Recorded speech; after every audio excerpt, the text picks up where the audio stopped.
You are listening to the free version of the Patreon Party People podcast, which means you're actually hearing last month's podcast. To hear this month's podcast, simply donate $1 or more at patreon.com/blazehedgehog. Not only do Patreon donors get a customized RSS feed to subscribe to this podcast through their favorite listening device, they also get lots of bonus extras like music archives, long-lost secret videos, and downloadable games. Just visit patreon.com/blazehedgehog. And for those of you who don't want to do rolling monthly donations, there are even links to make one-time donations via Ko-fi and paypal.me. To learn about this or anything else I just mentioned, just visit patreon.com/blazehedgehog. One last time, that's patreon.com/blazehedgehog.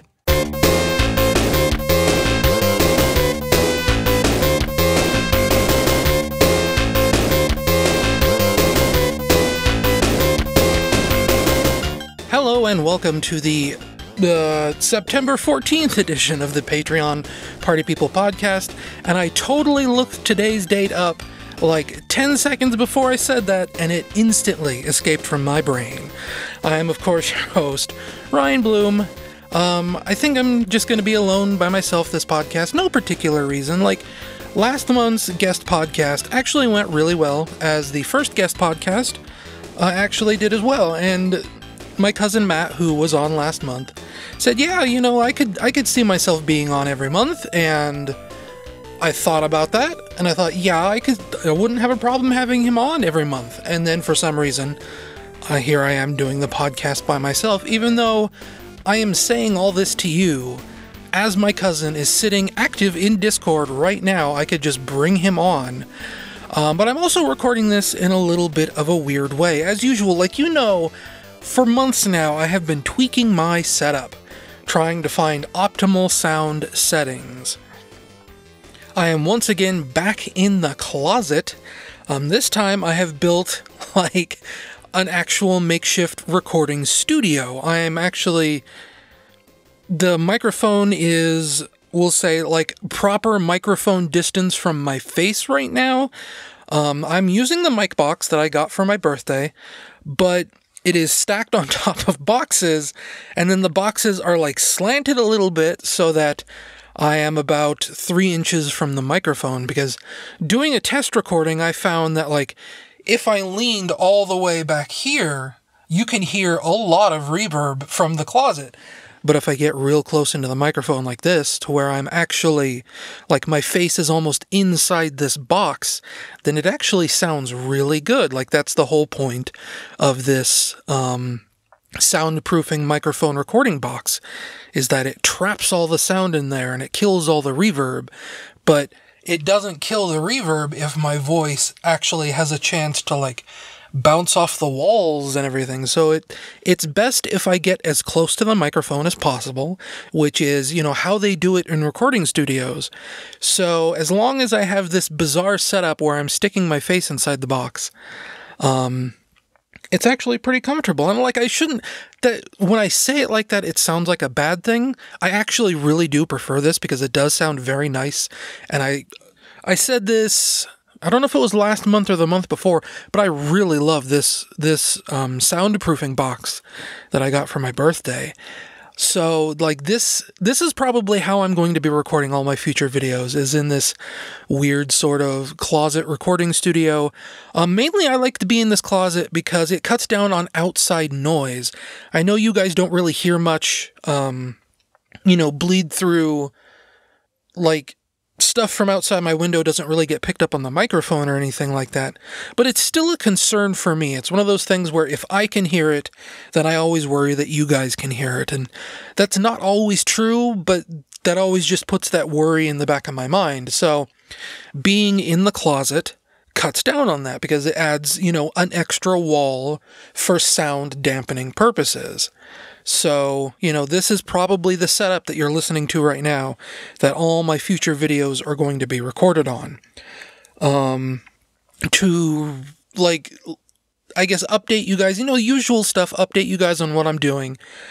Last month I said all I needed to do on the Mania Plus review was build out a shot list so that I knew artwork requirements and then capture video, record my dialogue and, cut it all together.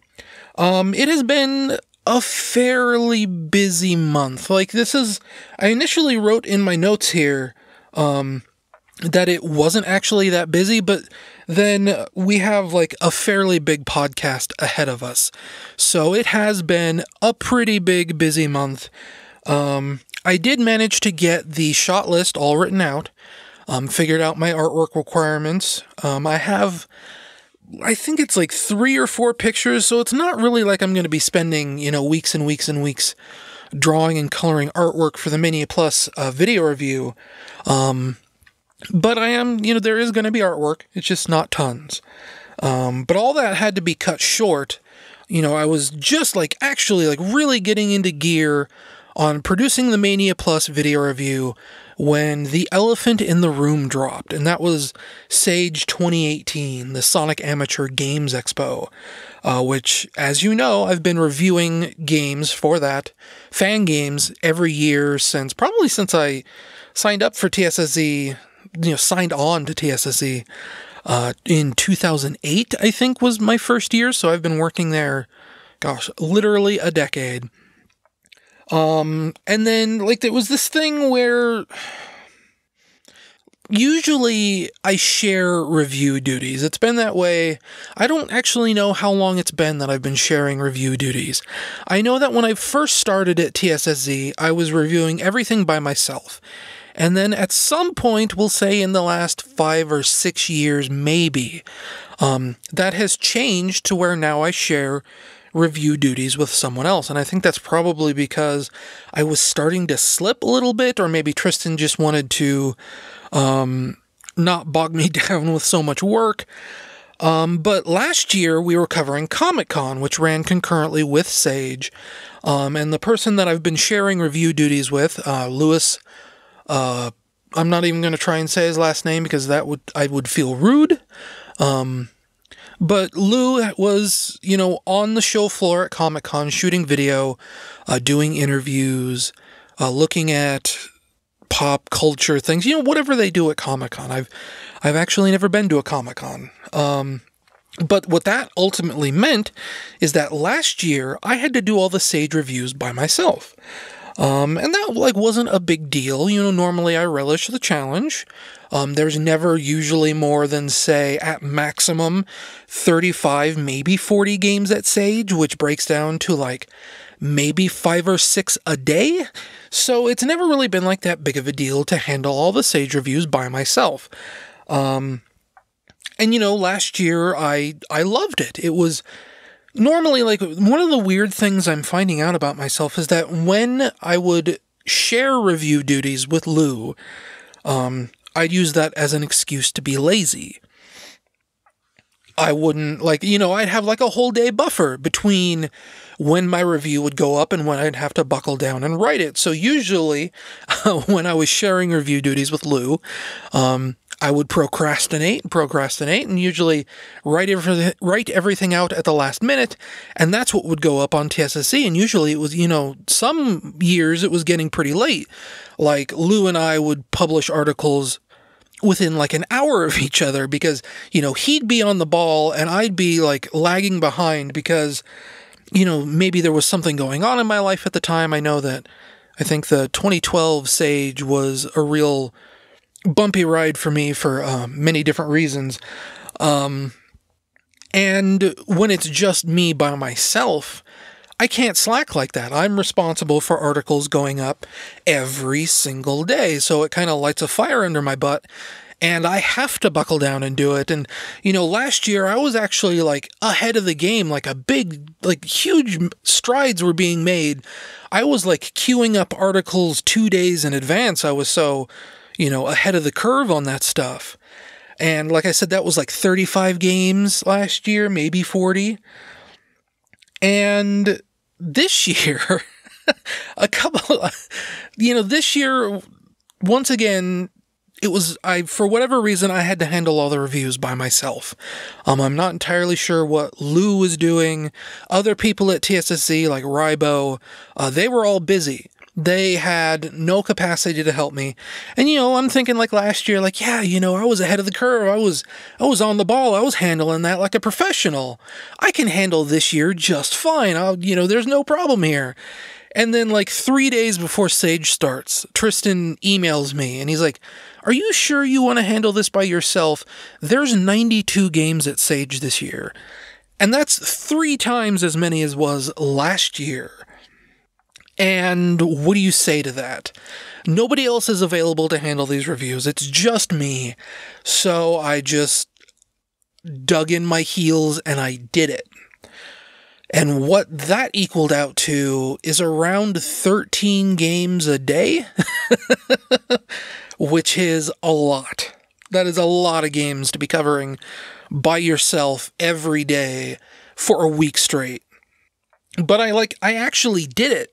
Like, that's the surprising thing. I was actually like feeling like I was falling behind in my reviews, and it ended up working out to where it was kind of perfect in a way that I was right on time. I posted my last article on Saturday, on the day Sage was supposed to close.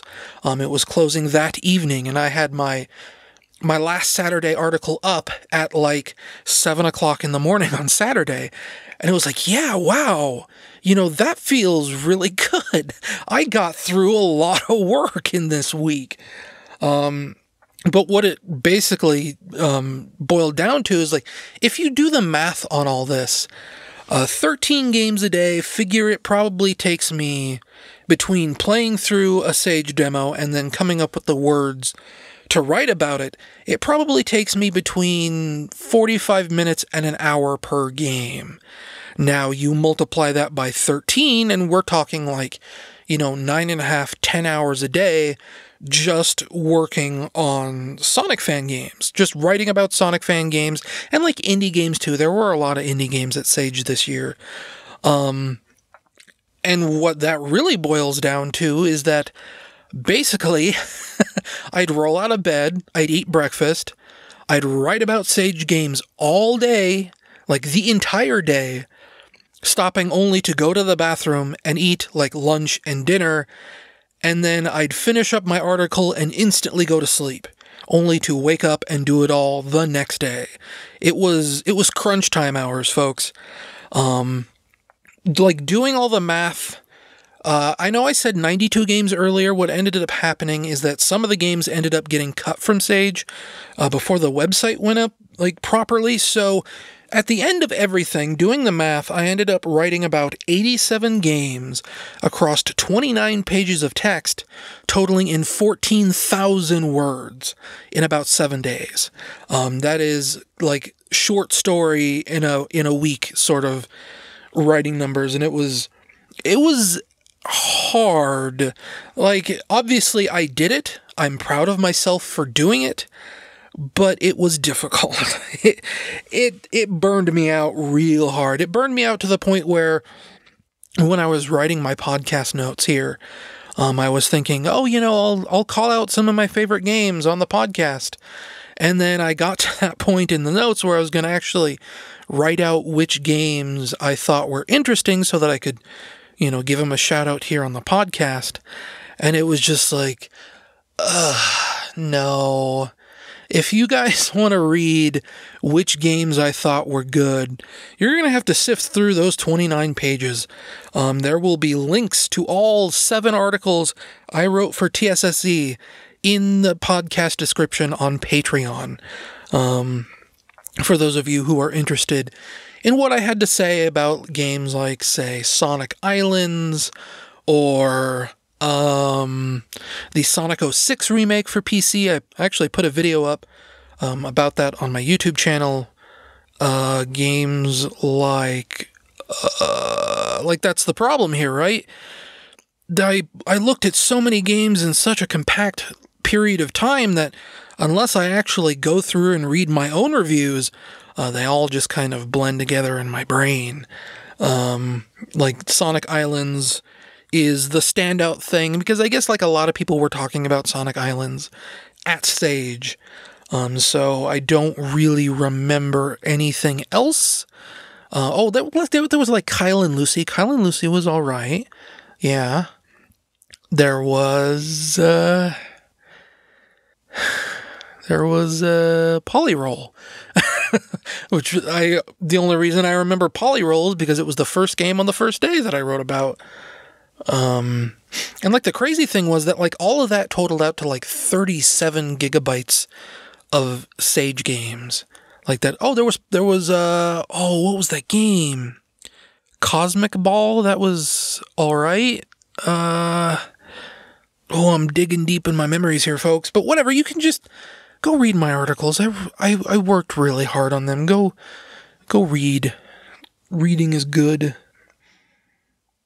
But like the worst part is now Tristan wants us to like cover the Sonic hacking contest from Sonic Retro, and I am so burnt out from Sage. Thankfully, the Sonic hacking contest isn't until like November, but at the very least, I really, really hope that like I have some help with that, because I don't want to be stuck writing all these reviews again. And like the Sonic hacking contest usually gets a lot of entries because the barrier, like hacks can be tiny, right? A fan game is like a game, right? You need to have levels. You need to have technology. A hack can just be like, I changed the music in Sonic 2. Like, that's a hack. I changed Sonic's jumping sound effect. That's a hack. I added the spin dash and the drop dash to Sonic 1. That's a hack. Like, hacks can be really tiny, and like, theoretically that means that the reviews can be really tiny too. But if you know me, I like to be Mr. Writer Man, and I like to come up with at least a paragraph on even the most flimsiest of premises. And that was the big challenge with Sage, right? Is that some of these games were a little thin on content. They were not very well made, things like that. You always run into like the bad eggs, the people who are inexperienced or don't know what they're doing, or both. And you have to come up with a way to talk about their game without seeming overly critical or harsh. Like lately I try and be constructive with my criticism on TSSC. I don't try and just go out of my way to dunk on a game that doesn't deserve it. I usually try and look at the positives. I try and give advice on ways to build on what they already have so that they can make a better game in the future without necessarily discouraging them from doing whatever it is they love to do. And as far as the Sonic hacking contest is going to go, that's going to be considerably more difficult, I think. That's going to be an actual challenge, like a real challenge. That's not just going to be, I have to sit there and think for a few minutes. I mean, that's going to be like a whole different ball game entirely. That's going to be weird. I genuinely don't understand why there are like weird water spots here in my closet. They were like very adamant when we moved in about like there not being mold or water spots or anything like that, like cracks. They were very adamant about, they talked about how they painted every 2 years. So having like these weird spots here in my closet is kind of creeping me out a little bit. Why are those there? And like, are they water? Did like someone wipe boogers on the wall in here? Like, why would someone do that? Because that's kind of what they look like. Hopefully there's not like water damage in the walls. The wall here, my left wall here in the closet is like adjacent to the bathroom. Like if I knock on this wall, you'd hear it in there. So, and like there's weird spots on the wall in the bathroom too that are kind of like this.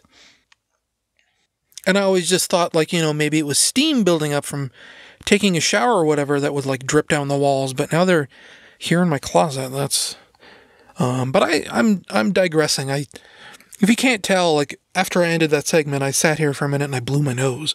If I sound like a little bit stuffed up, it's because, it's the transition from summer to fall, and, I've got a stuffy nose these last couple days.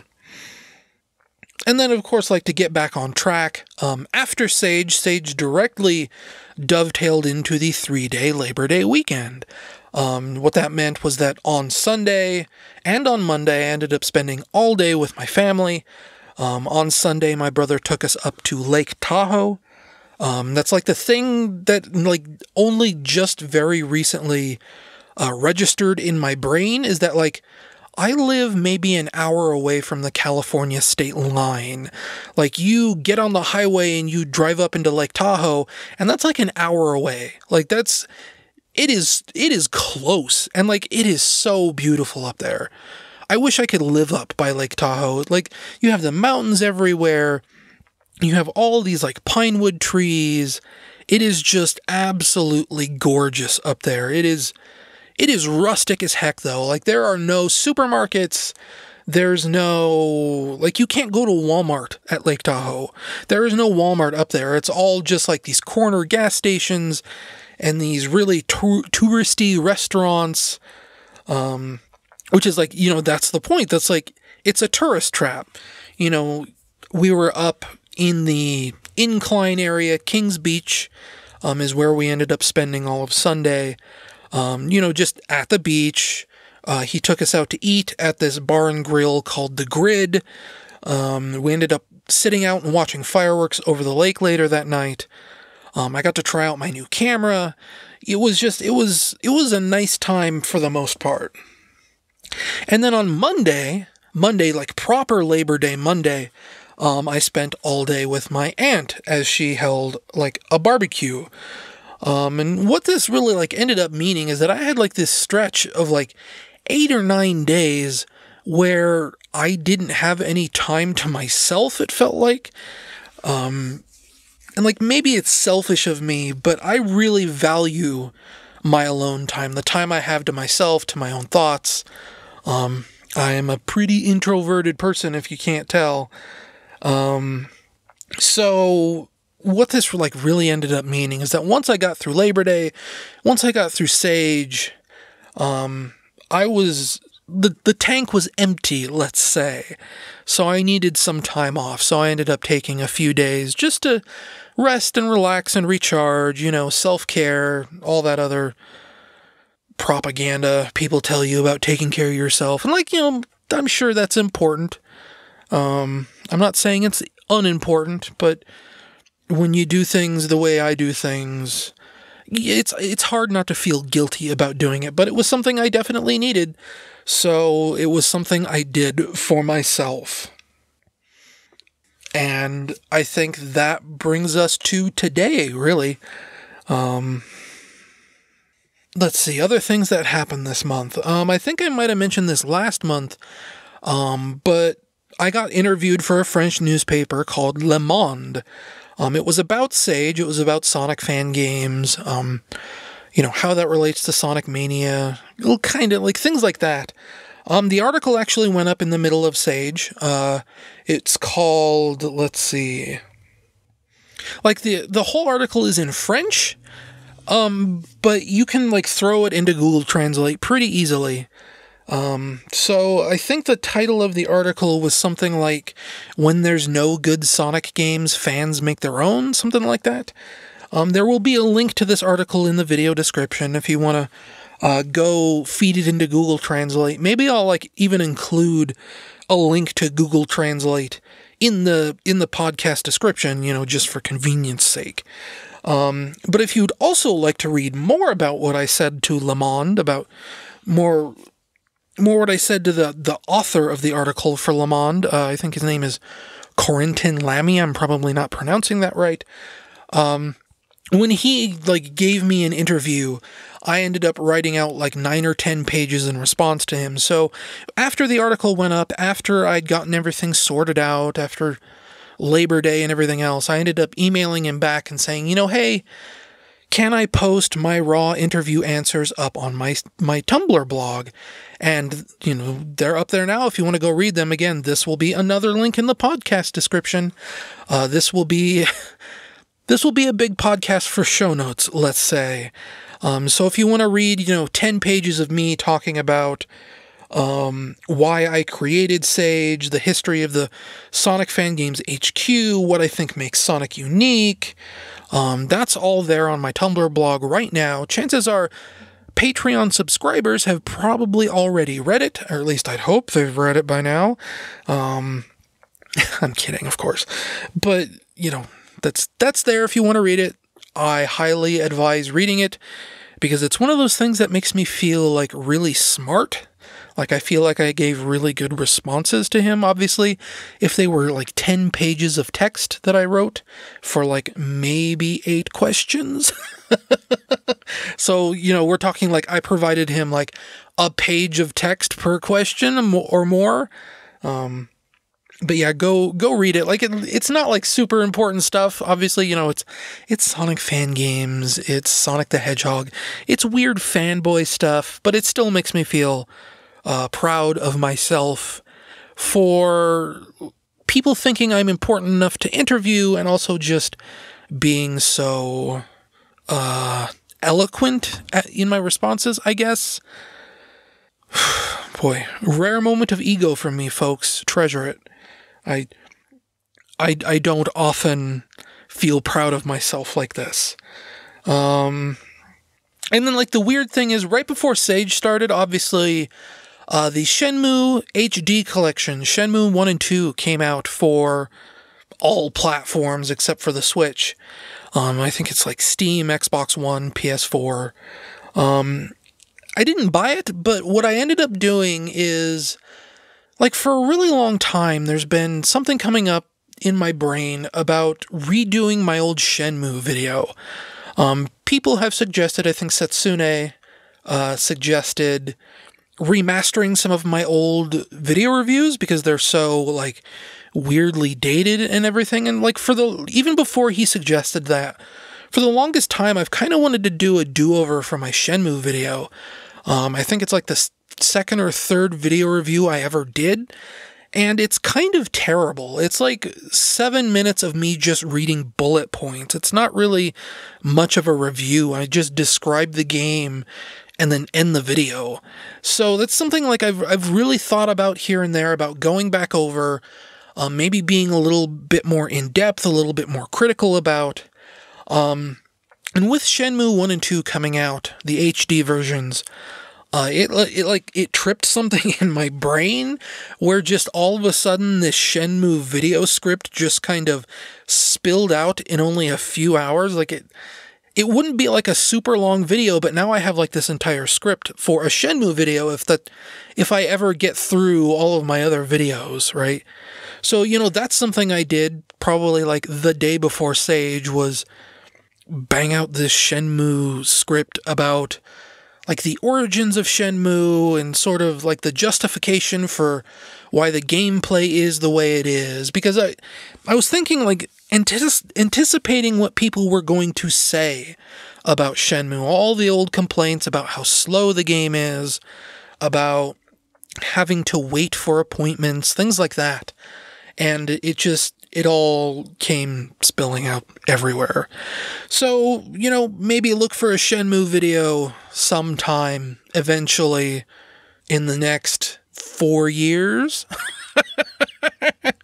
Yeah, I'll get to it eventually. I mean, gosh, at this point I'm so far behind on everything that who knows when stuff like this will happen, right? I wish I knew how, like, other people were so fast at, like, video content production, because no matter how hard it feels like I work, I just can't match the production schedule of a real YouTuber, and I honestly don't understand why. Like, is it because I record all my own footage? Is it because I don't, like... I don't know, man. It's weird. I consider myself a good video editor. Like, once I gather all my materials...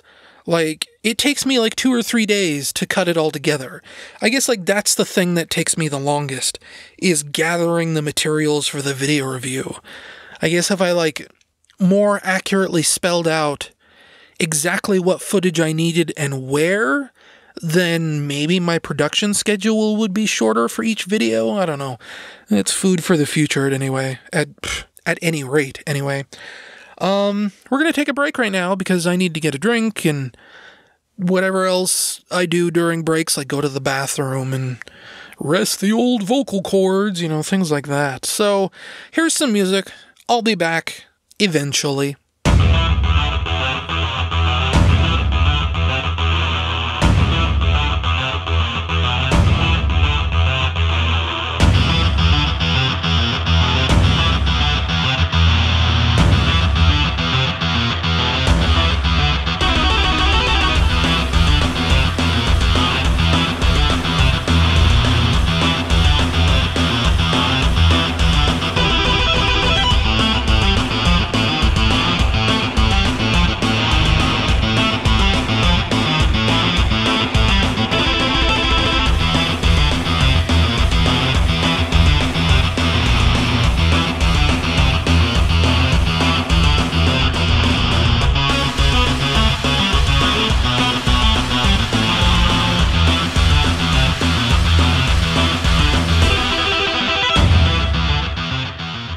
And we're back. I took a little bit of a nap, I got something to drink. And like the one weird, like sort of annoying thing about the way this microphone is set up, whenever it's recording, there's a big, bright blue flashing light on this microphone. I think I should get like a piece of electrical tape and tape over it just to not necessarily like block the light entirely, because having that flashing light is actually like really important as far as telling me, if it's successfully recording or whatever. But as far as being like 3 inches from my face, it is a very bright, very annoying light. But I'll deal with it for now. I've been dealing with it for a while. Like, technically, this isn't the first time I've had this light in my face. Just I'm trying to like angle my eyes so that part of the pop filter blocks it a little bit. Usually after the break we come back, or I come back technically, and I talk about, movies, games, things I've been playing. It's kind of the wind down section, post news part of the podcast. And the next one kind of fits into that, but it's also still kind of a continuation of upcoming things. You may have noticed earlier that I said I got a new camera. Maybe I mentioned this before, but the original plan, sometime maybe like November 2016, after I'd built my computer, it was up and running, everything seemed to be fine. I was thinking about, what's the next big project I'll start saving money for? And at that time, I thought, maybe I'll get a new camera. That's because for I don't even know how long, I've been stuck with kind of a cheap camera. Like, I don't want to throw it under the bus too hard, because I like it. It's a good camera. It's a consumer grade camera, I guess is the way you'd say it, and it's an old camera. It's probably from like 2010 or something. It's a Kodak EasyShare like M. What did I write here? I didn't even write the model number down on my notes here, but it's an old little like point and shoot camera, the kinds that are probably like the size of like a cigarette case or whatever, just a tiny little point and shoot camera from like a decade ago or whatever. And it served me okay. I mean, it took good enough pictures if you knew how to monkey around with the settings enough. And obviously, I've had the camera for so long that I learned how to coax pretty okay pictures out of it. But the one thing that it couldn't really do very well is like shoot video or anything like that. So that's primarily what I was in the market for. I wanted a new camera that would shoot, maybe better pictures in general, but I also wanted something that would shoot video specifically and like handle low light better. That was the other thing that I didn't like about my Kodak EasyShare, is that, you take a picture in normal room lighting and it would always be way too dark. The primary setting that I figured out on that camera to get like way nicer pictures was figuring out how to set up the long time exposure setting. And usually that would take, way clearer pictures that were way better in low light situations. But you absolutely needed a tripod for that, because You'd get, terrible motion blur and everything else just from like holding the camera as steady as you could in your hands just wasn't good enough. You needed to lock down to a tripod to get good results with that camera. It probably, when it first came out, it was probably around like $100 for that Kodak EasyShare. Nowadays you can get them on Nowadays you can get them on eBay for like $20, maybe $15. You may remember I did tell a story once coming out here to Nevada for my brother's wedding back in like 2015, I think it was 2014. I broke my old Kodak EasyShare camera, and I just went on eBay and I bought a new one for $15 because that's how cheap they are now. And like specifically talking about the kind of video it would shoot, obviously nowadays, we're in the era of HD video, 4K video even. This Kodak EasyShare, when you turn on its video setting, it would take, I think, 640 by 480 at 15 frames per second. So that just gives you an idea of how like old and kind of cheap this camera was. And like the onboard microphone was terrible. It wasn't a good option. And obviously, if I wanted to shoot video, obviously I have Android tablets, and I even have an old Microsoft LifeCam webcam that I could use. And I've used that webcam here and there for various video purposes over the years, like Dare to Scare, things like that. You may remember the Rodea the Sky Soldier video. I had some video shot in that. That was with the webcam. When I built my computer, obviously I couldn't use a webcam for that, so that was, I think that was recorded on my tablet, my Android tablet, and, that was, again, okay, but not great. Again, it all comes down to, like, really bad low light settings. Sometimes, like, the cameras themselves don't focus very well. There isn't very good color reproduction when they're shooting video, things like that. I'm kind of getting to be kind of a stickler for this kind of stuff.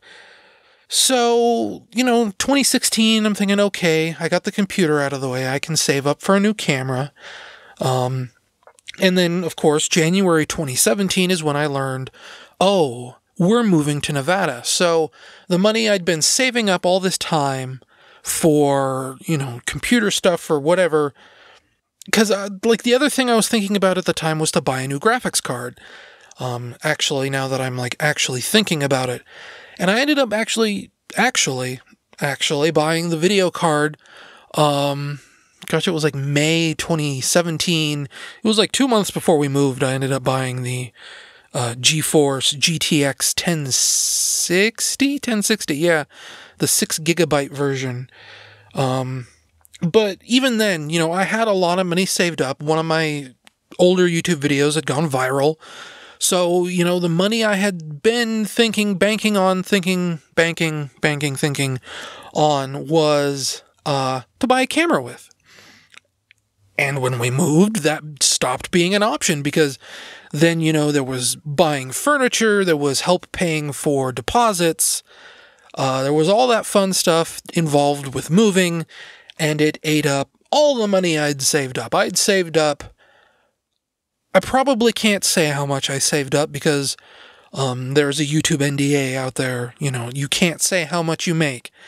So just know that it was probably more money than I've ever had in my account at once. And I spent all of it on moving expenses. So that blew, like, all my plans for a camera out the door, out of the water. I couldn't just, I was done buying.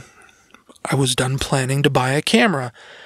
And now it's a year later, it's 2018. We've officially been in Nevada about 1 year and 3 months, 1 year and 2 months. We got here literally on the 4th of July is when we rolled into Nevada.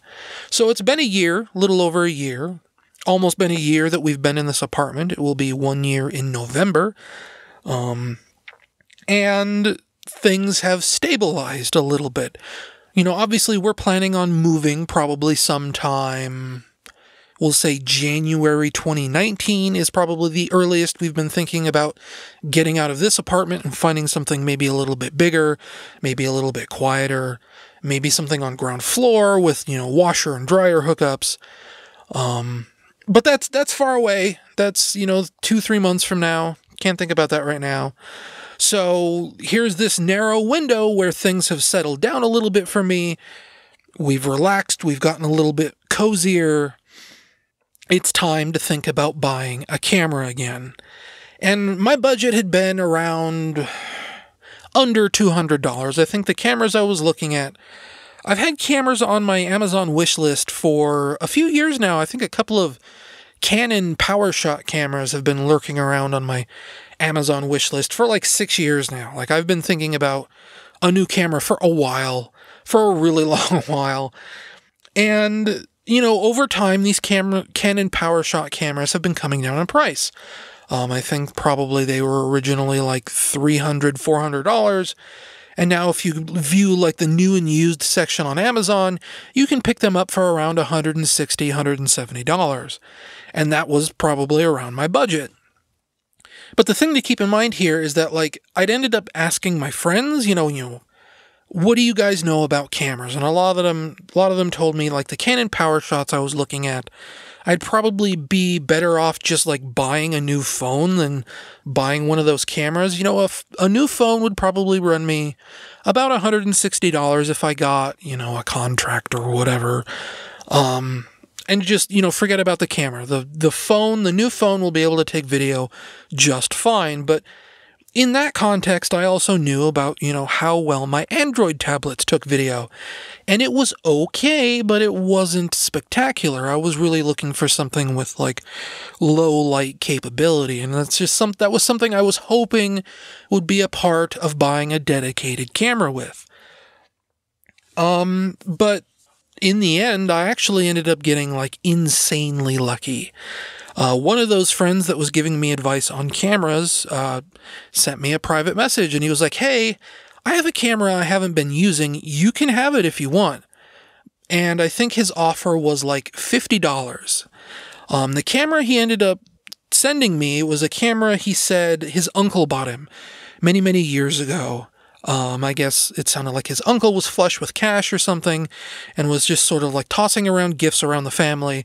And he ended up with this camera, and it was a Sony Nex 7. It debuted in 2011 as one of the first mirrorless cameras. I don't know if like in camera lingo, a DSLR. Oh, I used to know what that stood for, and now I'm trying to remember. But the point is, a DSLR is a camera that uses like a system of mirrors to reflect. That's what the R in DSLR stands for. It's like double-sided light reflection. But it's just a way for the cameras to remain compact, take very high quality photos, and just generally be, really good, really nice, etc., etc. And the Sony Nex 7 was one of the very first cameras to use this new technology that I think Sony might actually own a patent on. Don't quote me on that. That's not hard data. I'm sure I'm probably actually wrong about that. But the point is, this was a DSLR quality camera that doesn't use mirrors. And when it first came out in 2011, I'm pretty sure this camera was like over $1,000. It is an insanely nice, insanely advanced camera. And specifically, I think it was over $1,000 if you got the kit that came with a lens, and mine came with a lens.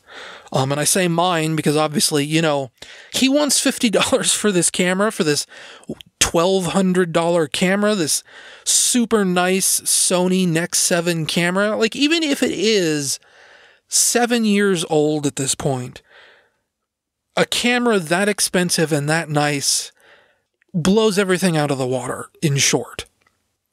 So, I absolutely bought the camera from him. I wasted no time in saying yes. It shoots video, of course. It shoots, like, we're talking, I said 7-year-old camera, right? It shoots 1080p 60 frames per second. And, you know, that's pretty common these days, I think. Like, the Canon I was looking at, the PowerShot, I think it was like a PowerShot 530 or something, shot 1080p 60 video. I was also looking at like a Lumix camera, you know, maybe trying to pick up like a cheap Nikon or something. You know, I was specifically targeting like, you know, 1080p video. And all of them usually shot 1080p 60. But this camera is from 7 years ago. This camera is from 2011, maybe 2012. And back then it shot 1080p 60, which was probably a lot more rare back then than you'd realize. Obviously, it's a Sony camera. Sony cameras are kind of known for handling low light situations very well. Maybe I'll include it in the Patreon show notes here, but I did tweet out a video that I think I uploaded to YouTube, of me wandering around my apartment complex at night, petting the neighborhood cats. It handled that low light situation. That was like 9 p.m. at night. It was just the lights from, you know, that are hanging on the apartment complex. And it works. It's great. It is a good camera. It is a very good low light camera. It shoots tremendously good video. The onboard microphone on this camera is probably better than the microphone I'm using right now to record this podcast. It is so insanely sensitive. I could probably be putting that camera on a little mini tripod, setting it here in the microphone box, in the sound dampening foam box, and it would probably sound amazing. I was actually, like, to be perfectly honest with you out there in podcast land, I was actually really tempted to do that. I wanted to see what that was gonna sound like. It can shoot 3D pictures. This was obviously 2011. Sony was really, you know, banging on hard about like 3D TVs. It was around that era. So it can take 3D panorama photographs if you have a display that supports 3D pictures.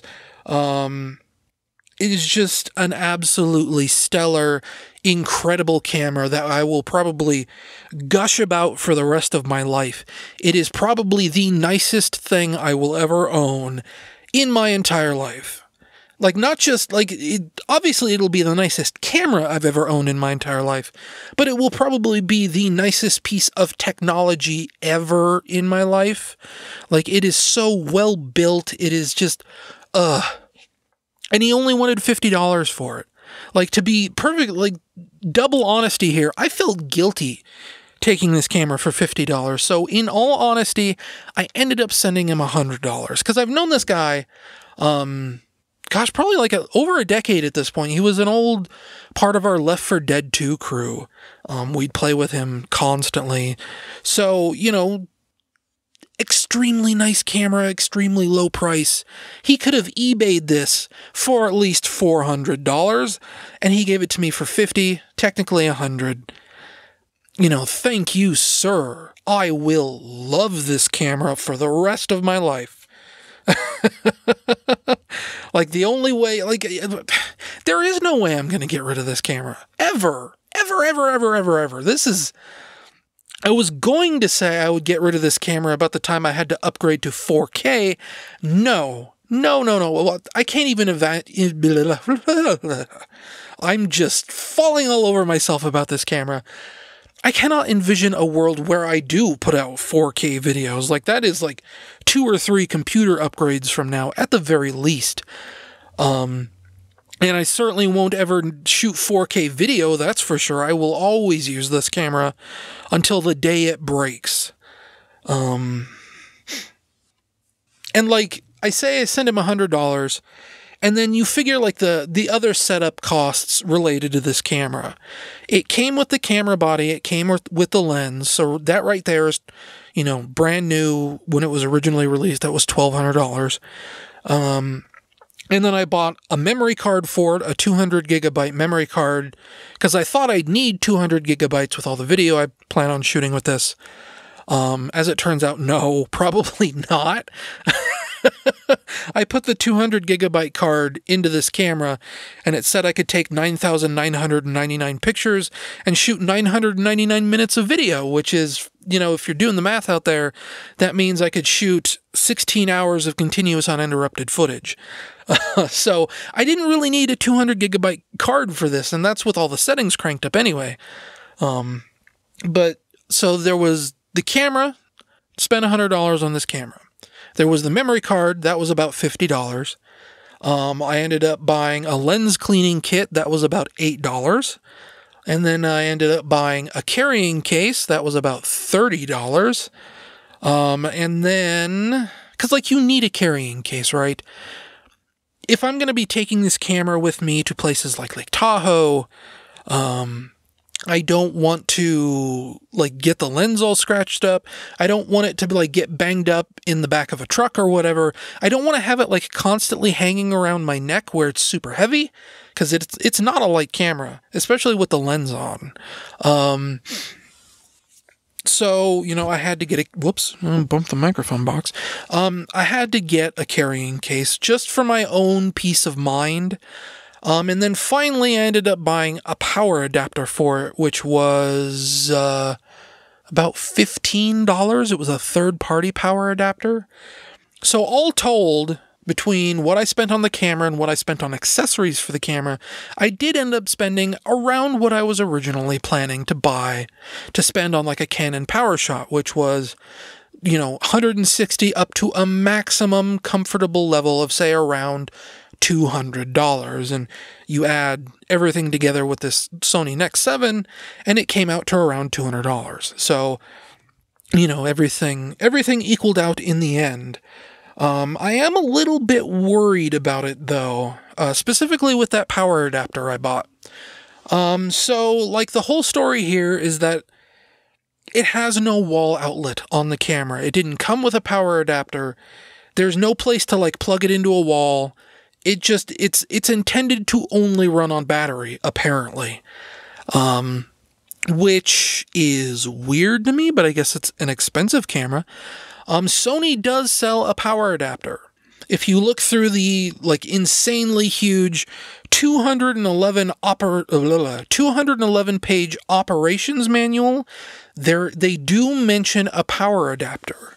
But what that actually is, it's a fake battery that slots into the battery slot that has a cable coming off of it that you plug into the wall. And I ended up looking up the model number on Amazon, and that power adapter, the official Sony power adapter, comes to almost $100 just by itself, because this is Sony, and that's what Sony does when it comes to accessories. I'm sure that people who owned a PSP or a PlayStation Vita will know those woes as far as memory stick prices and things like that go. Sony really likes to charge a lot of money for their accessories. So I wasn't about to pay $100 for a power adapter. Looking it up on Amazon, the highest rated power adapter only said it had support for the Sony Nex 5, not the Nex 7.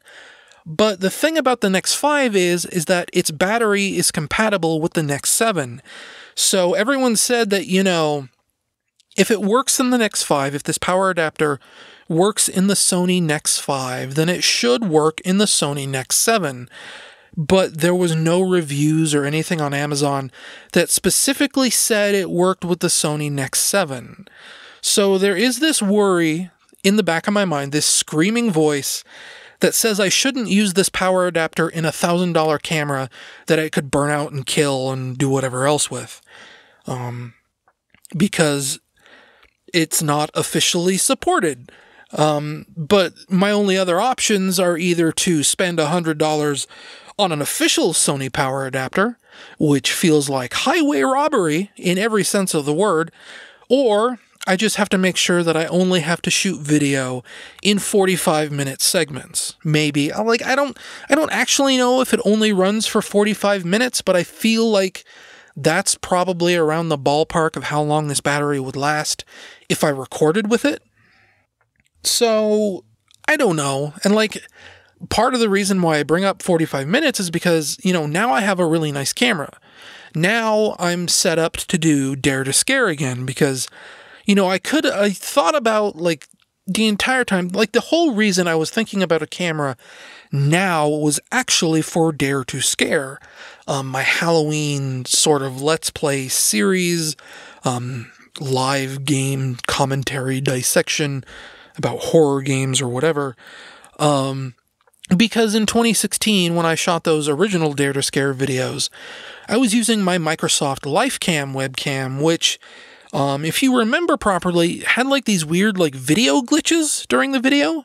The contrast and the brightness would never stay in place. Like every now and then you get this like flash on the camera where the brightness just suddenly wigged out on the webcam, and I didn't want to do that anymore. That's specifically one of the reasons why I wanted a low light camera, so that I could set it up during Dare to Scare and keep the lights down low and have kind of like spooky mood lighting while I recorded a Let's Play series. Specifically a webcam series where, you had a scare cam. Did I say that properly? I feel like I didn't say that properly in my head, but who cares? I'm getting really tongue-tied lately, just like today in the course of this podcast. But, I'm not super committed to Dare to Scare this year. It is a very noisy apartment complex, and I wouldn't be able to get like super clear audio like I am right now. But obviously, like, the audio during my streams is fine anyway, and I don't use the sound dampening box there, so I don't know. It'll probably be okay. I'll probably try and shoot for Dare to Scare this year. I just mainly am waiting to see what it's like when things cool off a little bit more. Once we get further past out of the summer heat, so that I can more comfortably record in the evenings without having to run a fan in the background or have a window open or things like that. And it's definitely getting close. Like, I was thinking about it these last couple days since I wrote these podcast notes. There have been nights here where it feels like it's getting down under 40 degrees. Like, during the summer months, I don't cover up at all at night when I sleep. I just sleep above the sheets. And there's been a few nights these last few days where I need to cover up because it is cold. So definitely it is getting to be fall, and it is definitely getting to be time to do Dare to Scare. I just need to find time in between working on the Sonic Mania Plus video review. So, don't count on it, but don't discount on it either. I'll probably do something. But we just gotta give it like another week, let's say. So getting back to me taking a little bit of a break after Sage, there was one game in particular I was thinking of like using to relax, and that was Doom, the new 2016 game. Though I guess at this point, it's not really new anymore. It's just it's Doom 2016. It's Doom 4, I guess if you wanted to call it that. I'd actually bought it all the way back in 2016. I think it was, when that game came out at like the start of 2016. And by the time like Christmas, I got like an itchy nose here. By the time like Steam Christmas sales had rolled around, Christmas 2016, I think it was down to like $20. And at this point I'd like just built my new computer. I say just, it was probably like 4 or 5 months old at this point, but I wanted like a game that would allow me to sort of, break it in, see how it did, see how it handled like modern games. And it was $20. So, I bought it back then and I installed it. And when I installed it, it was like 64 gigabytes. One of the largest games I owned at the time. I installed it and then it sat there. It was always something that was like, okay, I'll play this after XYZ. And, that was December 2016. I think I was probably in the middle of like doing a video or something at the time. So I thought, okay, after I do the video, and then we got the news that we had to move, and it was, it was just always after something else. After I got ready for this, after I got ready for that, after I finished this, and it never got played. It just sat on this hard drive, gathering dust for 2 years, basically, until it came time. I was like, okay, I need a break. I need to, rest and recharge. What am I going to do? I'm going to play Doom 2016. I'm going to finally get that out of the way because, as we all know, the new Doom, Doom Eternal, Doom 5, technically, was just announced at QuakeCon, I think it was. So, Doom had been on my mind, things like that. I had a few other friends that were in a similar position to me. They're like, I should finally play Doom 2016. And I was like, yeah, so should I. So, I had free time to kill. I had Doom 2016 already installed, which at this point, after like 4 or 5 DLC packs for the multiplayer and things like that, that game is probably like 70, 80, 90 gigs at this point. So, I kind of wanted to get it off my hard drive. So I sat down and I started it. Funny how that works. As it turns out, Doom 2016 is an exceedingly good video game to play. I highly recommend it.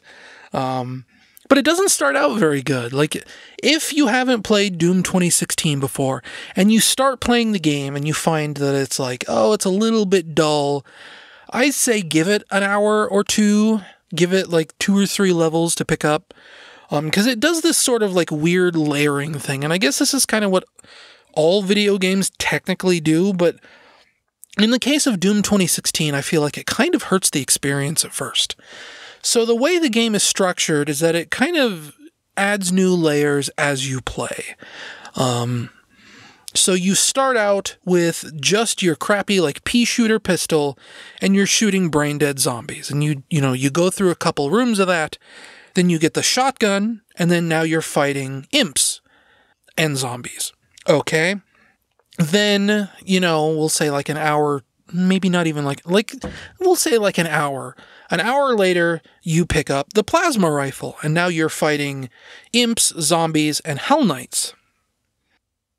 And then they start introducing power-ups like quad damage, and they start giving you upgrade trees for your guns, and you get combat ratings for how well you shoot demons, and you start finding challenge rooms where you get equipable runes, and then, eventually you're like 10, 15 hours into the game and you've got 7 guns and you're fighting multiple different types of zombies and imps and Hell Knights and cacodemons and lost souls and mancubi, summoners and pinky demons and barons of hell. And like the game, that's when the game hits its stride, is when you finally have enough layers for you to have options and for you to have to juggle multiple different attack types. That's when it really gets engaging. Because once it just needs to stack up enough. But that first hour, those first couple levels, it's kind of a drag, if I'm being honest. It needed to get going a lot faster than it did, I'd say. Because it was like, by the time I hit the 3rd level, I think it was the Foundry, maybe that's the 4th level, like I just wasn't feeling it. Like I felt like that was probably like the second session I'd put in, I was at the Foundry. And that's because the first session, it was like, I got to the 3rd level and it was kind of like, I kind of wanted to turn the game off. And then by the time I hit the Foundry level, the 4th level, that's when it really started to click. And that's also when I started looking for like secrets. Doom 2016 has like kind of classic Doom level design in a sense. It's not quite as big and open as sprawling as classic Doom levels are. Like you aren't going to get lost quite as much, but I still did end up getting lost quite a bit in some of these levels where you absolutely need to check the map for where you are and try and find where to go next. And like that's actually like really cool, because it's sort of, you get just lost enough where it's not frustrating. That was like the really big problem I had with mid to late 90s first-person shooters. Like if you play Duke Nukem 3D, Duke Nukem 3D is a blast. But you'll run into levels where you run around in circles for an hour, not being able to find the one switch you missed. And I guess that's one thing that Doom 2016 emphasizes, is that you get kind of almost like this Metroid Prime style map where it actually shows you what rooms you've been in and which ones you haven't, so that you can very easily plan out where to go next. You can easily figure out which rooms you haven't opened yet, and that actually helps a lot when it comes to finding secrets, because you'll find there's this part on this map, there's this weird dead end, and there's no door here. So obviously there has to be a secret, because the map, the auto map you downloaded, shows that there's a room beyond this wall. And that usually helps a lot finding secrets. And it also just helps you orient yourself and figure out how to get through to the end of the map, which is very helpful, obviously. But yeah, I'm glad I stuck it out past, say, those first 3 levels, where it finally, I think by the Foundry, that's when you start getting introduced to cacodemons, I think. Maybe that's where the summoner starts coming in. I'm not sure, but that's when the variety really starts to feel like it's working in your favor to make the game more fun. Before that point, before the 4th mission, the Foundry or whatever you want to call it, the game's a little dull. So, if you haven't played Doom 2016 and you're thinking, I want to play it, just keep in mind it might be a little slow to start. And the thing is, after I beat it, it's so fun that after I beat it, I wanted to just kind of dive right back in and keep going on a harder difficulty. And I'm glad I stuck it out, because, once all the layers pile up and it gets really fun, it ended up getting its hooks into me really, really deep. I mentioned, I was considering quitting the game at the 3rd level. That was probably after maybe an hour of play. And after it got its hooks into me, I was sitting down and playing that game in 6-hour chunks. I couldn't stop playing it if I wanted to. And even after I'd beaten the game, I wanted to keep playing. I wanted to dive right back in and, keep going on a harder difficulty. But that's also for a couple of different reasons too. One, I played through the campaign on its hurt me plenty difficulty, which wasn't very difficult, I found. It wasn't easy. I did die a few times, particularly when summoners were involved, but it just, in retrospect, I never really felt like I was in too much danger of dying. I never really felt like I had to play carefully, I guess is the point. There were points that stressed me out. There were points where, it was oh, I gotta get health. But it was never really I guess the contrast would be hurt me plenty difficulty in Classic Doom and Classic Doom 2. I played through both games on that difficulty, and it was a completely different experience. That was considerably harder than what Doom 2016 considers that level of difficulty. So, going back through on a harder difficulty is something that I'd probably consider, just to see what it was like, if nothing else. And the other reason is, I guess, following information from this point on is spoilers for the story of Doom 2016. There's not tons of lore in this game, but there is just enough to where if you care about lore in video games, then maybe you should skip ahead 6, 7, maybe even 8 minutes while I talk about what exactly about Doom's story I didn't like.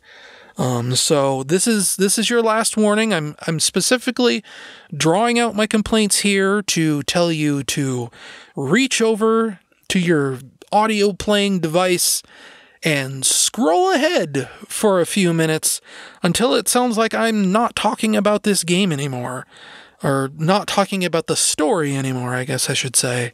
Because honestly, I don't know how long this segment is going to last. The 6, 7, 8 minutes thing was just an estimate. And that's the thing about this, right? Some of you out there might be lore in a Doom game? Who cares about the lore? And that's actually the kind of surprising thing about Doom 2016 is that it has kind of a lot of lore if you go looking for it. It's never really like in your face. There hardly are any cutscenes. Mostly it's all just, you'll occasionally get a piece of radio chatter. There's probably like 3 actual cutscenes in the entire game. But you end up finding like these codex entries that explain a lot of information about the game. Everything from like the origins of the UAC facility, like descriptions of biology of the hell demons, just lots and lots of text about things in this world and how the way the world works. And it's there's enough lore and it's enough that it's like, there was actually something really surprising that happened in the course of playing Doom 2016. So in the course of this game, you end up going to hell multiple times. The first time is sort of by accident, and then the subsequent 2 times are deliberate as you are on a quest to find an item. And during one of these trips to hell, I looked out over a skybox, and in the distance is sort of like this mountain range with a temple built into the side of it. Like a very like human-looking structure. And like when you see that in hell, you think, that's weird. Who built that? Why did they build it? Where did it come from? Who worships at that temple, right? Like these are sort of normal questions you think deserve answers. Because, you're in hell, right? This is like classic hell. This is brimstone and skeletons and rivers of blood. It's not like the demons here have a society. They're just scary monsters that want to kill you. That's the kind of hell this is. So to see this temple, this very human structure, it's like, that's weird, right? But of course, it's also Doom, right? You're not supposed to think about Doom this hard. But then, after having this thought, me saying, no, I shouldn't think about who would worship at a hell temple. It's just Doom. It's a dumb game. Who cares? I actually ended up finding like a codex entry that very specifically explained where temples like that came from and, why there would be human-like buildings, structures, stonework, things like that in hell when all you ever see are like weird monsters and creatures and demons.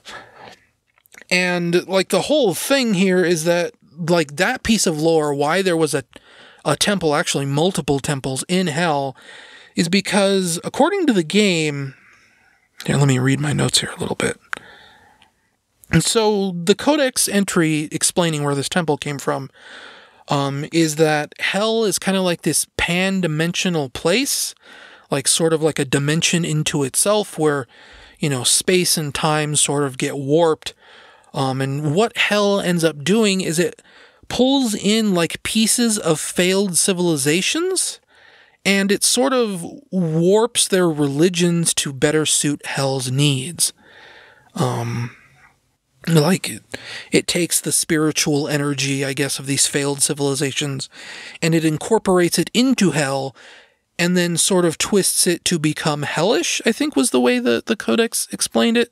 So it was actually, like, really cool that the game had an explanation for why this was, even though I told myself it would never give me an explanation. So that's the kind of game that this is that if you go digging, you find, like, cool little tidbits like that. What's less interesting is that, the game's final boss, right? You eventually get all the way to the end of the game, and you kind of you get these bits and pieces of why hell is spilling out into Mars. You get information about why the Doom Marine that you're playing as is the only guy who can cross over between, the human realm, the realm of the mortals, and hell, and why he can go back and forth. And then you get to the final boss, and the final boss is a character that you haven't seen in the story for like 10 hours. She was a big part of like the first third of the game, and then she disappears. She's presumed dead. And then all of a sudden, at the last minute, she turns up and she transforms into the spider mastermind from the end of Doom 1. And like obviously it's not the exact spider mastermind from Doom 1. It's been updated, but you can tell it's the spider mastermind. Like that's the boss of Doom 1, and this is kind of like a remake of Doom 1. So it does, make a certain amount of sense that, yeah, you'd fight the spider mastermind at the end of the game. It feels a little weird that it's this character you haven't seen for so long, and she's the spider mastermind. And then, like, also, the fight against her is like one of the easier fights in the game. Doom 2016 doesn't really have very many boss fights, and most of the boss fights are sort of confined into the last like third of the game. Almost all of them show up in hell in some form. So, you fought like the cyber demon, that was a boss fight. You fought like these guardians of hell, that was a boss fight. And then you fight the spider mastermind at the end of the game. And she's really easy. Like, I think I ended up dying on accident once. And then the second time I had to do over the fight, I don't think I got hit, like, even really once. Like, I beat her up and killed her, and it was no big deal. Just shoot her in the brain until she explodes, basically. And then, of course, you get the final cutscene. You get what the game should be giving you is the big final closure.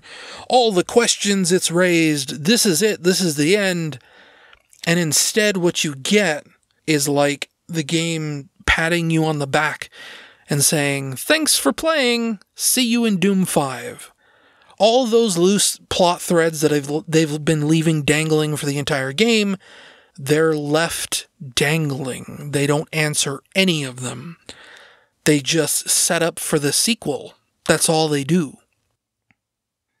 And it's one of those things where it's like, I'm really glad I waited to play this game.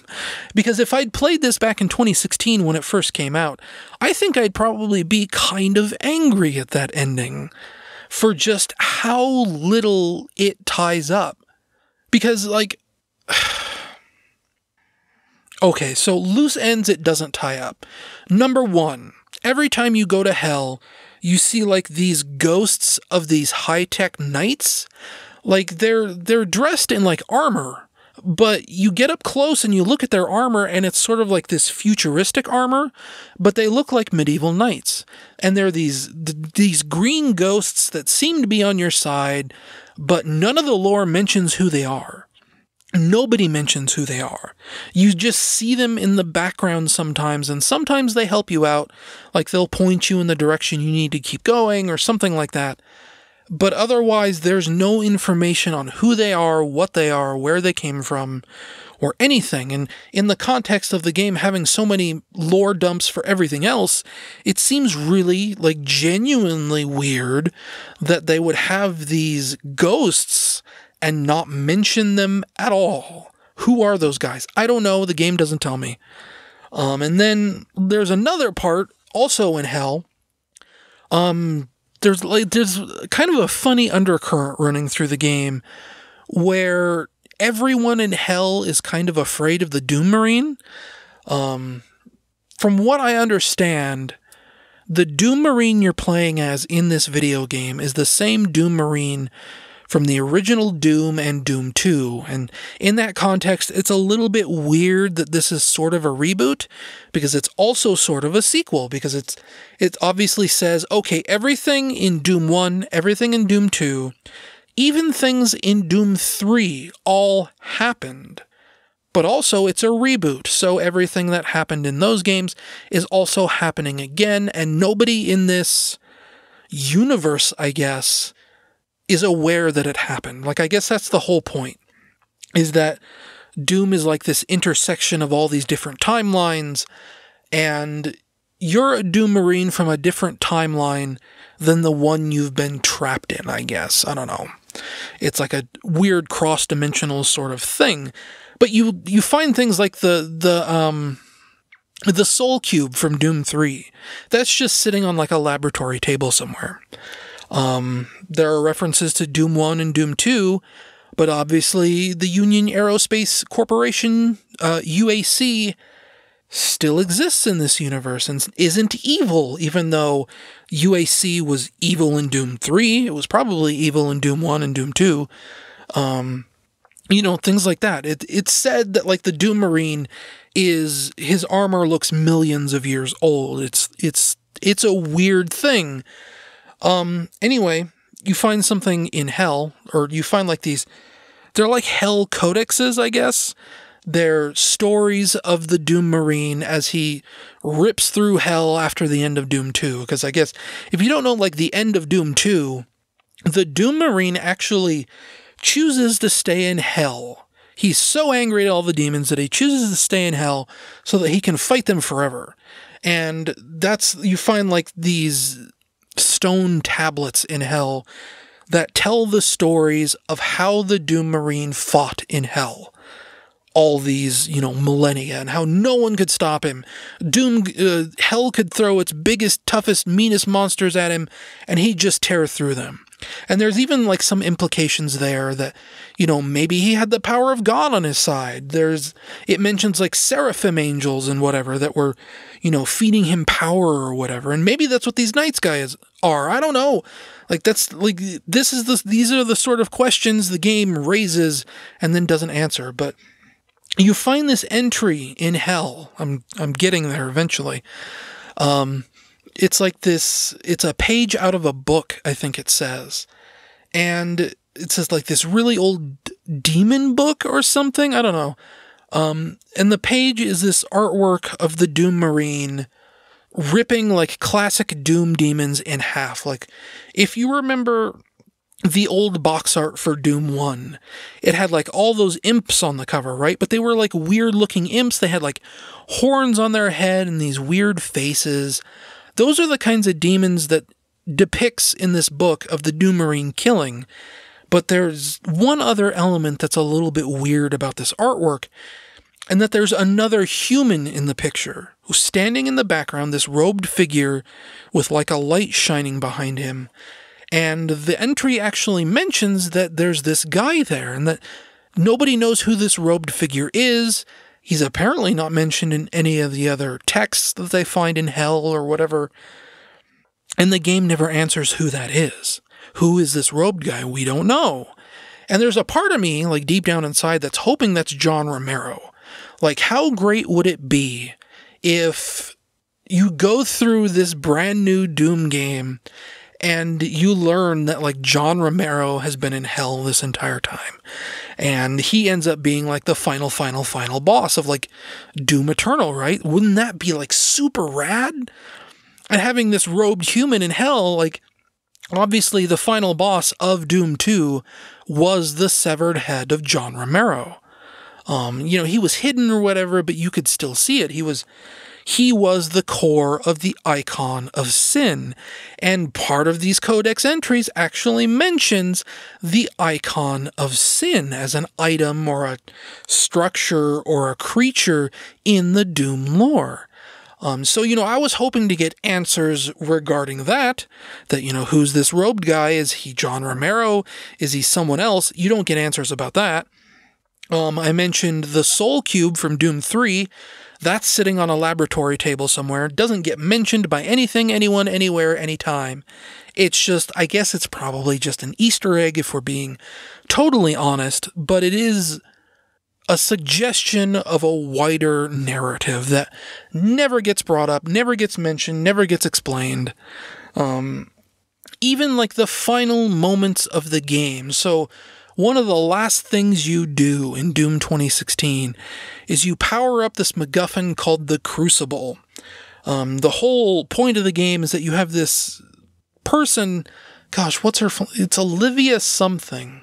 She opens the portal to Hell on Mars, and as the Doom Marine, obviously you want to close the portal to Hell so that demons can't come to Mars anymore.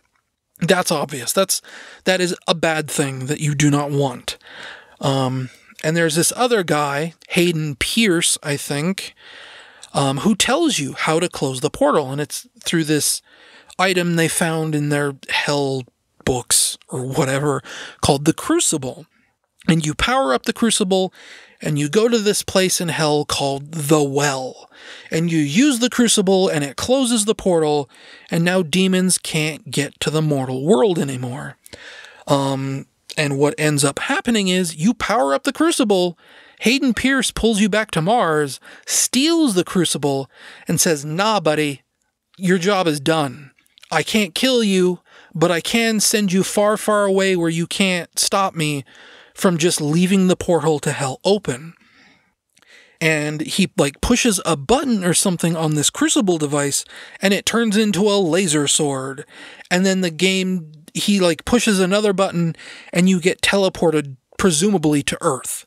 You get teleported somewhere else. And then the game, that's how the game ends, is with you being teleported somewhere else, and this Hayden Pierce guy being like, "I'm not the villain, but I want the portal to hell to stay open because we found out a way to monetize hell energy." And that's how the game ends. It's a bad ending, straight up. People have told me that, it's parallel to the way the original Doom ended. And yeah, there's parallels there. I think I remember something about Doom ending and saying, "Oh, you closed the portal, but there's demons on Earth now. Go fight the demons, 'cause they killed your pet rabbit." And I'm sure Doom Eternal will have plenty of jokes about a dead rabbit or something. But it is still an aggressive non-ending for a game that I'd hoped would have had something a little more definitive, let's say. But, Doom Eternal comes out, probably not this year, probably next year, probably 2019. So it's coming, it's close. But I would have liked more closure. But I won't have to wait long to get more. And Doom Eternal looks really, really good. Straight up, it looks like more Doom 2016.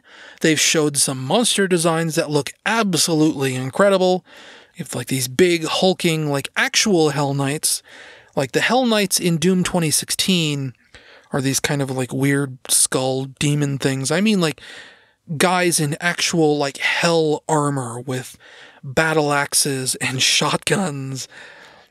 It looks to be probably a pretty good time. And I think one of the things they showed in the gameplay reveal for Doom Eternal was the Doom Marine wielding the Crucible, the big red laser sword that Hayden Pierce was like, "Nope, it's mine now, bye." So obviously you confront him about something, and you take the sword, and then there are demons on Earth. I don't know. But we'll see. There is one thing that bothers me a little bit about that Doom Eternal footage, though. It seems a little too funny. The humor in Doom 2016 is there, but it's a lot more subtle, I feel like. It's a lot more implied. And the humor in the Doom Eternal trailer is a little bit more in your face than I think maybe I want. The whole, they're not zombies, they're mortally impaired or whatever. That's a funny joke, but I don't know if I want funny jokes like that in a Doom game. Something else I ended up playing a lot during that little break of mine was a new update to a game called Grip. I don't know if I've talked about this on the podcast before, but basically Grip is sort of like a spiritual successor to an old PS1 racing game called Roll Cage by Psygnosis. Everyone remembers Wipeout as the big futuristic racing game from Psygnosis.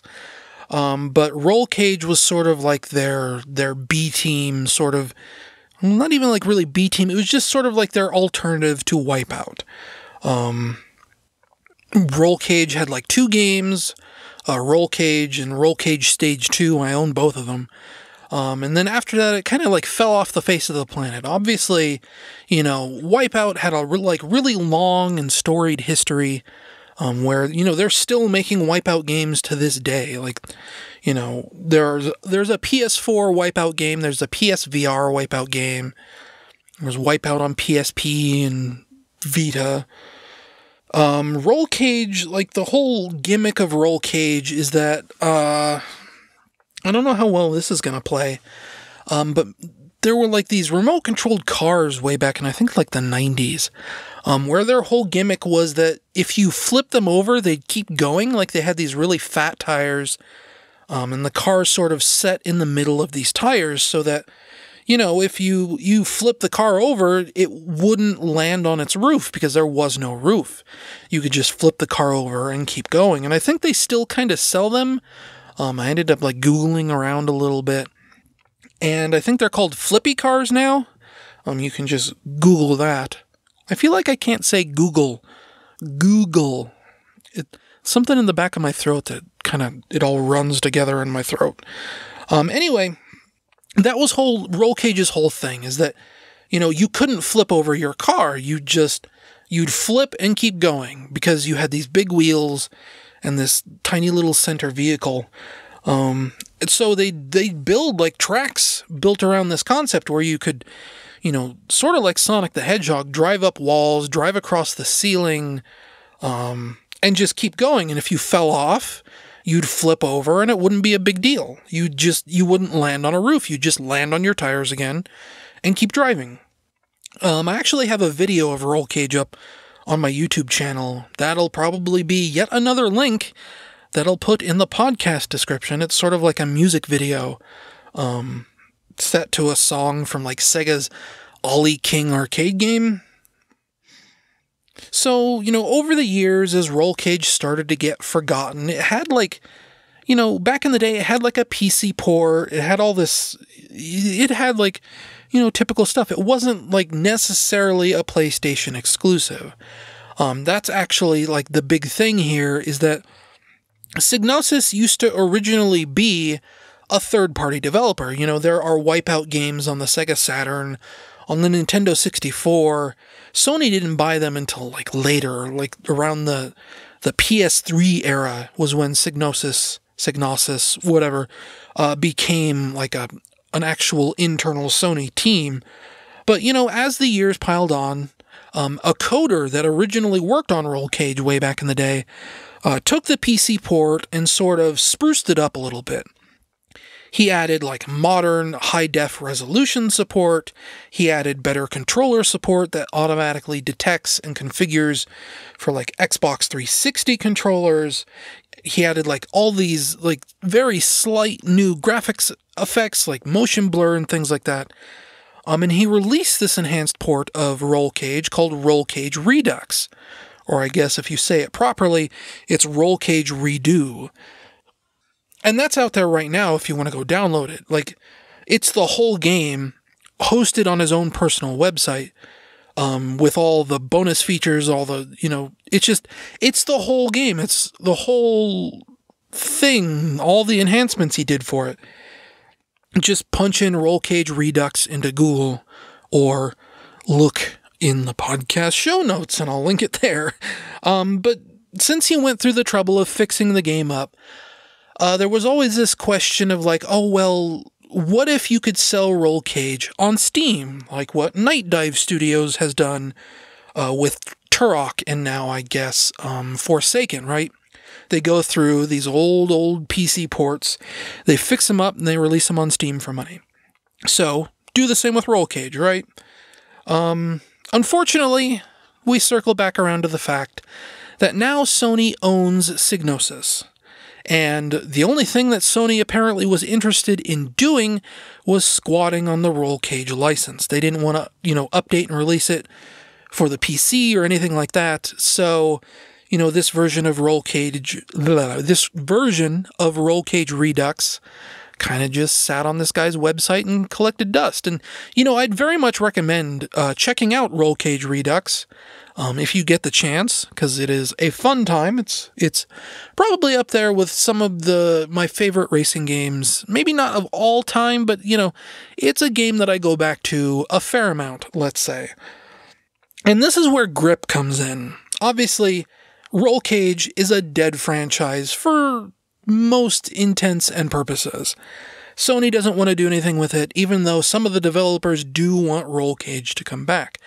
And obviously, people like me want Roll Cage to come back.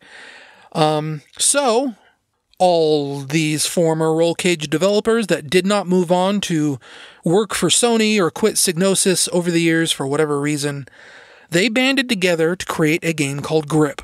And Grip is a spiritual successor to Roll Cage. It's been in Steam Early Access for, 2 years now. And it finally, hits its full 1.0 version release, this November. And the most recent release that came out about a week and a half ago at this point, is notable because I think it's the first update they've ever released in, the history of the game, where I'm actually finally relatively happy with the way it plays. Previous updates had sort of a real, one step forward, two steps back sort of feel to them. The weapons never really felt right. The physics never really felt right. And they kept adding new tracks over time, and the tracks were always really hard to drive on, never really seemed very fun. It was kind of a frustrating game to play. It didn't feel like Roll Cage. It wasn't great. But now that they're finally reaching this point where they have to push towards version 1.0, you can really start to feel the polish sort of smooth everything out, I guess. It really puts into perspective how, games really come together in that last 10%. You spend 90% of a game's development sort of getting pieces in the general area of where they're supposed to be. And then that last 10% is just sort of tweaking all the knobs just a little bit so that the game finally clicks together and gets fun. And now with Grip, everything just feels great about that game. Especially the weapons. So one of the things that I really hated about Grip, and I guess this is more in the context of something that Roll Cage did. So in Roll Cage, you can hold two weapons at the same time. And they're bound to the bumpers on your controller, L1 and R1. And with the way Roll Cage worked, you'd pick up an item and you could use it immediately, and it would disappear from your item slot. So you could, grab a missile, instantly shoot that missile, and then pick up another item and have just another item in your slot. And that's how that worked. The way Grip worked is that, the way Grip still works is that, everything kind of has a cooldown. So if you pick up an item and you use it, it sort of stays in your slot for a second or two as the chain gun spins down or the missile finds its lock-on target or whatever else. It makes all the weapons take a little bit longer to get out, so to speak. So you can't just drive through a bunch of items and just fire them off willy-nilly, rapid fire or whatever. You have to, it's all very deliberate, I guess is the word I'm looking for. And it made things feel really slow and kind of bad, especially in the context of one of the things that you can do in Roll Cage. So you have these two item slots, left and right. You could actually stack items if you wanted to. So let's say you get a speed booster, right? You get a speed booster in your right slot and a speed booster in your left slot. You could hit both bumpers at the same time and double fist your speed boost to get a turbo super speed boost. And that was awesome. You can't do that in Grip. If you pop one speed booster item, you have to wait for it to finish its cooldown before you can pop the other one.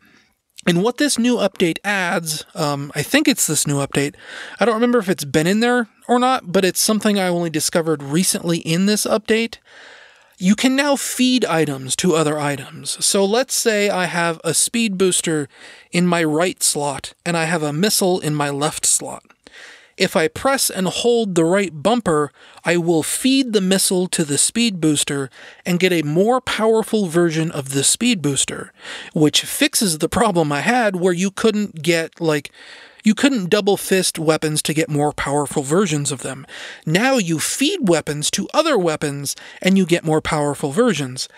And it actually ends up being like a better system than Roll Cage had, because in Roll Cage you had to wait until you had 2 of the same item in order to get the benefit. In Grip, if you have 1 speed booster, it doesn't matter what the other item in your other slot is, because you can just feed it to the speed booster regardless. And that is a plus in my book. So, it's not exactly like Roll Cage, but it's fun. It is now a really fun game. And maybe it doesn't need to play like Roll Cage. Maybe they've found something that might even be better than Roll Cage. Especially with like the vehicle physics, right? Roll Cage, like part of the thing about Roll Cage is that it's kind of a difficult game to play. Like, it's not impossible to play, it just has a really steep learning curve because the way the vehicles control can be kind of squirrely if you're not used to it. It's really easy to sort of get turned around. You might be able to flip over and keep going, but you can get, like, you can be pointed and face the wrong direction really easily, too. Especially if you're, like, bumping into other cars a lot and whatever else. Something they've been adamant about with Grip is that the entire, 2 years they've been in early access, they are constantly tweaking vehicle physics to make this game easier to drive.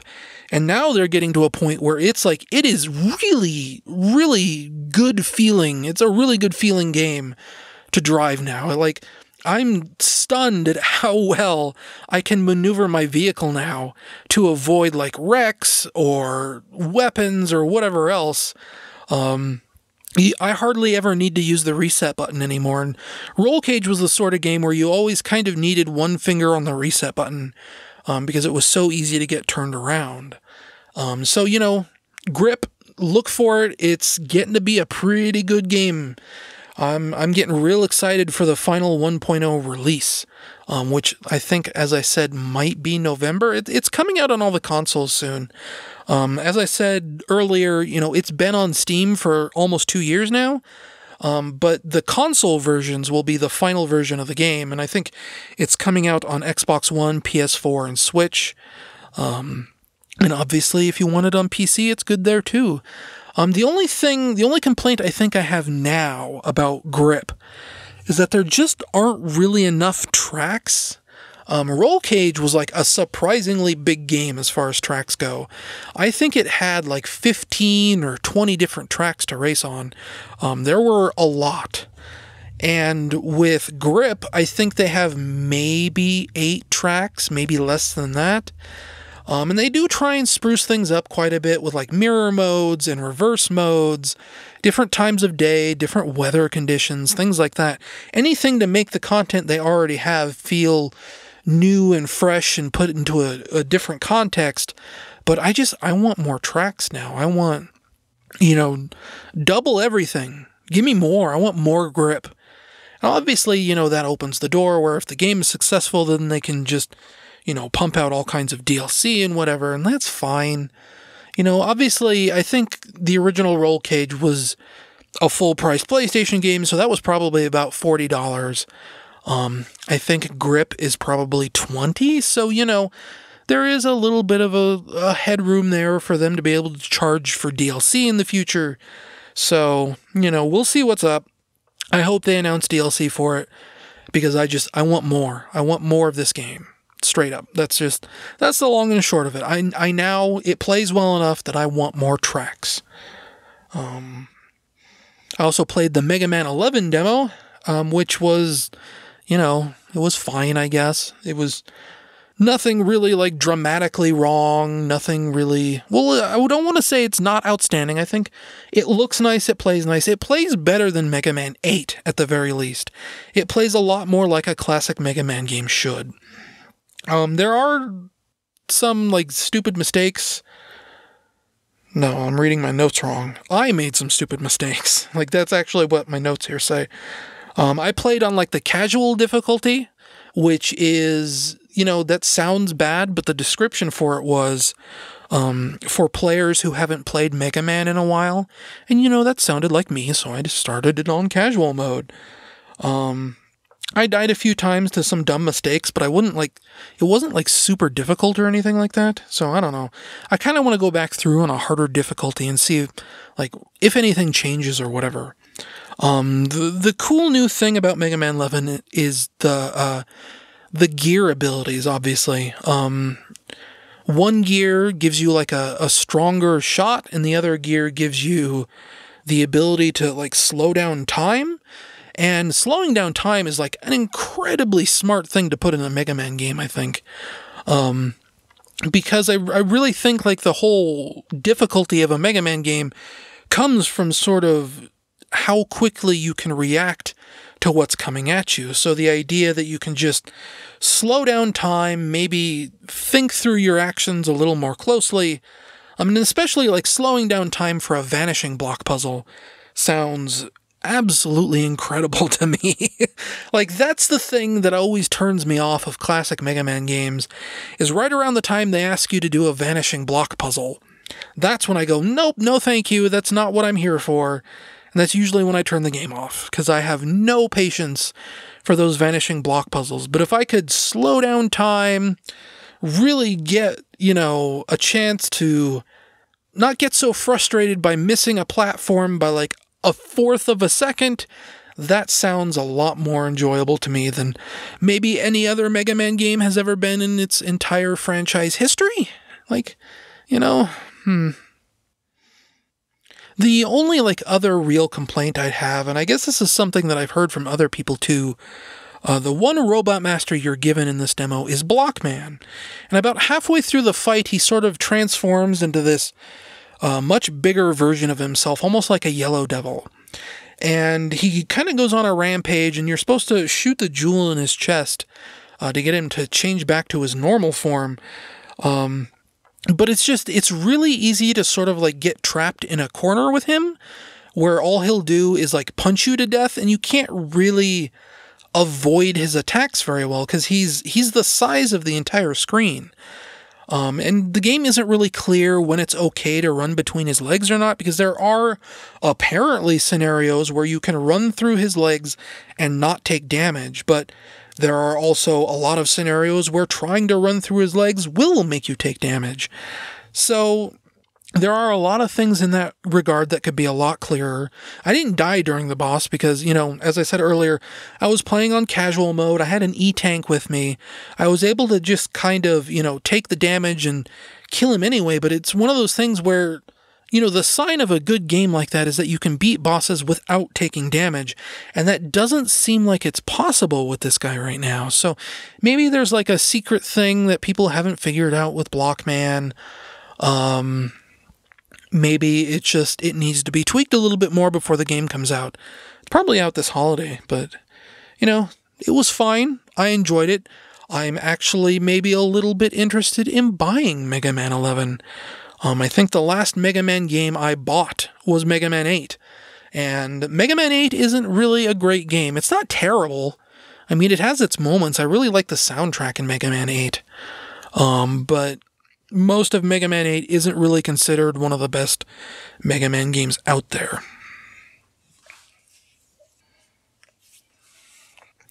And finally, we'll close the podcast off on the usual, the Final Fantasy VI report. Spoiler warning, as usual, if you're playing through Final Fantasy VI, or you plan on playing through Final Fantasy VI, I am getting down to probably what is the last quarter of the game. So if you want to avoid spoilers for things that happen that late in the game, skip ahead a few minutes. We'll say 5 minutes usually is how much it takes me to go through the Final Fantasy VI stuff. So again, this is your opportunity. Reach over to your playing device and skip ahead, because I'm talking about it right now. So I finally bit down and went through the floating continent dungeon. I think last month I said I'd ended up going through that dungeon in circles 5 or 6 times, trying to figure out where to go next. And I couldn't ever figure out what the dungeon wanted me to do until last month. I ended up after kind of like grinding out 4 or 5 levels for my characters, getting all this money, I finally figured out what it wanted me to do. And then I ended up screwing up a part where, so at the end of the dungeon, I was told this by a friend, if you don't wait for Shadow, Shadow will die. Shadow is the ninja in this game. And before you leave the floating continent, you're supposed to wait for Shadow. He joins your party, and then he's, from then on, is like a permanent part of the cast. So you run all the way to the end of this dungeon. There's this whole escape sequence where the floating island is breaking apart, and you reach like this sparkle on the map. And I stopped at that sparkle thinking that if I pressed the use key on the sparkle, that would make me finish the dungeon. So I stood there and I waited for time to run out because a friend told me, Shadow catches up with you at the last second and then you escape together. So I stood there and I stood there and I stood there and I let the clock run out and it reached 0 and I got a game over. So that's where I'd sat for like 3 or 4 weeks, didn't want to touch the game, didn't want to go back through the floating island like a 7th or 8th time at this point. And then finally, I picked it up, blew through it, blew past the ultimate weapon boss because I'm super power leveled for that boss now. It wasn't difficult. I have like 200,000 gil or gil or whatever you want to call it. It's probably gil, right? That's how I've always said it before, but then I hear people on like live streams or whatever say Jill instead of Gil, but they're wrong. Anyway, as it turns out, the sparkly I was waiting for Shadow at was another mini boss. So I talked to the sparkly, I beat the mini boss in like 2 hits, because again, I'm super power leveled at this point. I've been stuck on this floating continent dungeon for like 2 months now, because of how infrequently I play this game. In actual gameplay time, it's probably been closer to like 2 hours, but I go through this game slowly. So I beat the mini-boss, and then like 2 steps after the sparkly, then you get like a dialogue prompt that says, should we wait? Yes or no? And it's like, okay, that's a little bit much. Why would anyone say no, right? If a game gives you like a mysterious prompt with no context that says, should we do a thing, yes or no, always do the thing that looks inconvenient, I guess.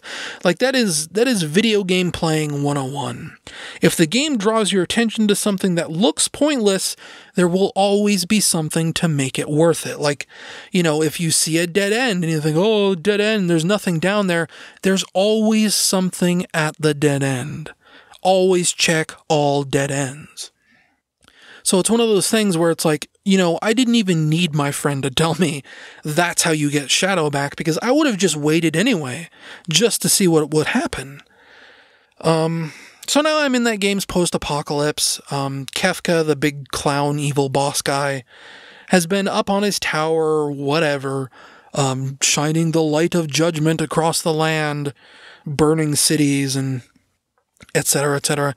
The character you wake up as, Celeste, she's been in a coma for a year, so, the world is like extra double ruined by the time you find it. And to the game's credit, like, it sells how bleak everything is, like, really, really well.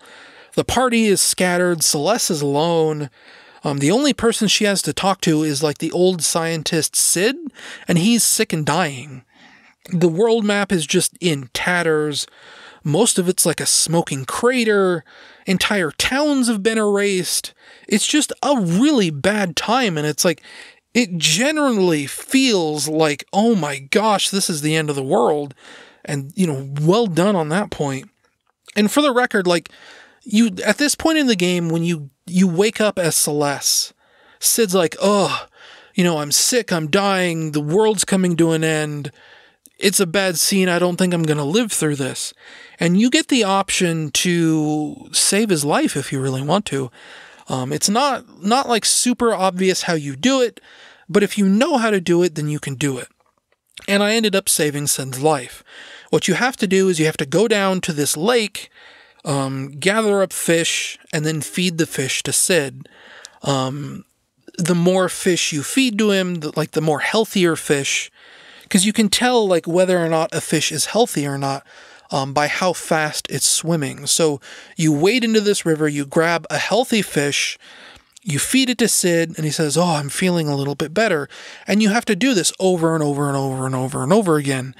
And it's not just as easy as walking down, grabbing a fish, and giving it to him, obviously, because the swim can fish into areas of this river, or I guess the ocean or whatever, it's like a beach, where you can't get to them. You have to wait for them to swim close enough that you can grab a fish, and then you have to run up and give it to Sid. And the entire time you're doing this, there's like a counter running in the background, an invisible like health counter for Sid that is slowly ticking down second by second by second. So if it takes you too long to get a fish, then Sid's condition will worsen.